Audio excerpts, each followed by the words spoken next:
ఎందరో త్యాగమూర్తుల త్యాగఫలం ఆంధ్ర రాష్ట్రం. నేడు ఆంధ్రప్రదేశ్లో ప్రజలు సుఖ సంతోషాలుగా ఉన్నారా? ప్రస్తుతం ప్రజల మధ్య ఉన్న కులాల కుంపట్లు ఎవరి కోసం? చంద్రయాన్ రాకెట్ యుగంలో కూడా వర్ణ విభేదాలు దేనికి సంకేతాలు? రాజకీయ పార్టీల నేతలు ఏం చెప్తున్నారు? నేటి కాలంలో ప్రపంచాన్ని శాసించే మన యువత మేధాశక్తి ఏం కోరుకుంటుంది? తెలుసుకోవాలంటే ఆంధ్ర యువగలం. ప్రజల మాటే మా నోట.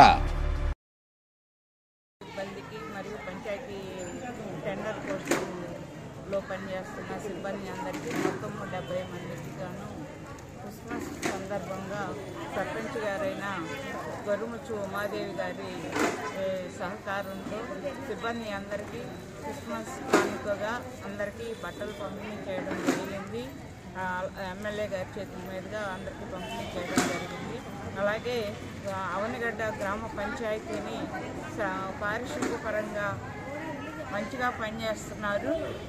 దానికి గౌరవ ఎమ్మెల్యే గారు వారిని అభినందించడం జరిగింది.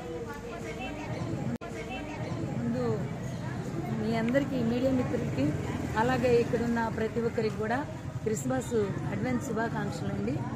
మరి నా ఉద్దేశం ఏంటి అంటే ఈ శానిటేషన్ వర్కర్స్ మరి అనునిత్యము కష్టపడుతూ ఉంటారు. మన ఎమ్మెల్యే గారు చెప్పినట్లు వారు ఎండనక వాననక శ్రమిస్తూనే ఉంటారు.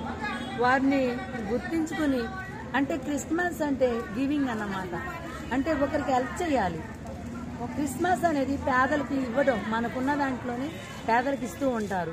సో అలాగే వారు మరి ఎంతో ఈ మన అవనిగడ్డ గ్రామాన్ని శుభ్రపరుస్తూ శానిటేషన్ వర్క్ చేస్తూ మరి చక్కగా మన ఊరిని క్లీన్గా ఉంచుతున్నారు. సో దానికి గాను వారు కూడా పండగ దినాన మనం ఎన్నైనా కొనుక్కుంటాం, కానీ ఎవరన్నా మనకి ఏదైనా గిఫ్ట్గా ఇచ్చినప్పుడు ఆ సంతోషం చాలా ఇదిగా ఉంటుంది. అది ఫీల్ అయితే తెలుస్తుంది. సో మరి మా పంచాయతీ తరపు నుండి మా ఎండిఓ గారి మేడం మరి ఆమె ఆదేశాలతో ఈఓపిఆర్డి గారి ఆదేశాలతో మరి మా ఈఓ గారి ఆదేశాలతో మేమందరం కూడా కలిసి మరి ఒక మాట అనుకుని మరి శానిటేషన్ వర్కర్కి మనం బట్టలు ఇద్దాం ఈసారి క్రిస్మస్కి అని చెప్పేసి వారి సలహా కూడా తీసుకునండి మరి వీరికి బట్టలు ఇవ్వడం జరిగింది. వాళ్ళు సంతోషంగా ఉంటే మేము కూడా చాలా సంతోషిస్తాము. సో ఎమ్మెల్యే గారి సహకారం కూడా మాకుందండి. దాన్ని బట్టి కూడా మేము సంతోషిస్తున్నాం. థ్యాంక్స్ అండి. Thank you all.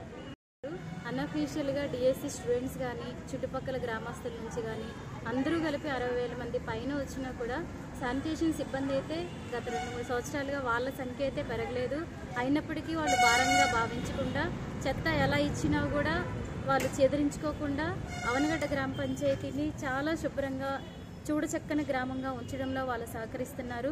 అలాగే మా శానిటేషన్ సిబ్బందిని గ్రామస్తులు కూడా ఆదరించి ప్రభుత్వ అధికారులు ఇచ్చిన సలహాలు వాళ్ళు పాటించడంలో వాళ్ళ సహకారం కూడా ఇచ్చి వారిని కూడా గౌరవించాలని అందరినీ నేను విన్నవించుకుంటున్నాను. Thank you. ఎక్కువ మంది జనాభా ఉన్నారు.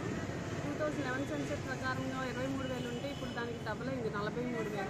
ఇంత పెద్ద నియోజకవర్గమైన హెడ్ క్వార్టర్కి ఒక శానిటరీ ఇన్స్పెక్టర్ అనేది చాలా అవసరం.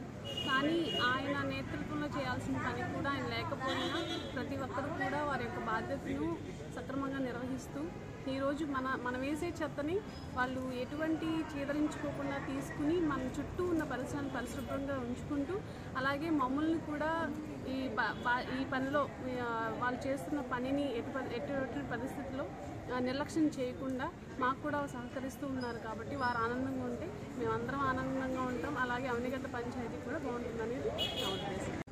అవనిగడ్డ గ్రామ పంచాయతీ ప్రజలు కూడా పారిశుద్ధ్య సిబ్బందికి సహకరిస్తే అందరి సహకారంతో ఈ పంచాయతీని ఇంకా మంచిగా ఈ గ్రామాన్ని ఇంకా మంచిగా మనం అభివృద్ధి పదంలో నడిపించుకోవచ్చు అనేది మేము అనుకుంటున్నాం. అలాగే మా అందరికీ సహకరించాలని చెప్పి మేము కోరుకుంటున్నాం కూడా.